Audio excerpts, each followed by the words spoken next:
भागामध्ये अत्यंत महत्त्वाचं आणि जिव्हाळ्याचं गेल्या 10 दिवसा अगोदर आमच्यातला एका नागरिकाचा जीव एकंदरीत ह्या प्रश्नामुळे गेला होता आणि ह्याच्यावर तातडीने तोडगा काढण्याचं काम आमचे देवगड नगरपंचायतीचे आमची पूर्ण टीम प्रामुख्याने सभापती बुवा तारीख यांच्या माध्यमातून पुढाकार घेण्यात आला आणि हा कोंडवाडा जो आज मोकाट गुरांसाठी बांधलेला आहे त्याचं शुभारंभाचं उद्घाटन मी आता केलेलं आहे। हा तसा आमच्या सिंधुदुर्ग जिल्ह्याच्या दृष्टिकोनातून हा पहिला प्रकल्प आहे, कारण का ह्याच बाबतीमध्ये 15 दिवसा अगोदर मी आणि कलेक्टर आणि सगळ्याच अधिकाऱ्यांनी एकत्र मिळून एक बैठक घेतली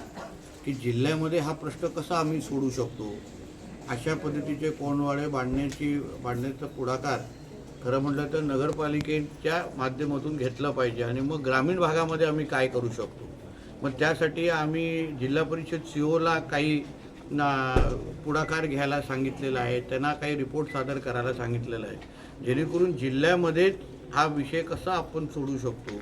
जिल्ह्यामध्ये मोकाट जनावरांच्या दृष्टिकोनातून जो नागरिकांना त्रास होतो आणि त्याही प्राण्यांनाही उद्या न्याय भेटेल या दृष्टिकोनातून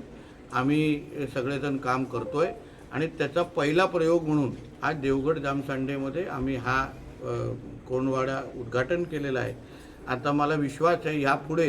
ह्याच्यामध्ये नागरिकांचं पण सहकार्य अत्यंत महत्त्वाचं आहे, किंबहुना ज्यांना आता इथे आम्ही या कोंडवाड्यामध्ये त्या गुरांचा लिलाव करणार आहे, त्यांना अन्न चारा आणि सगळ्या गोष्टी आम्ही त्यांना उपलब्ध करून देणार आहे। लिलावानंतर गौशाळांच्या संपर्कात आमचे मुख्याधिकारी आणि आमची सगळी टीम आहे आणि म्हणून एकंदरीत ह्या पूर्ण प्रक्रियेतून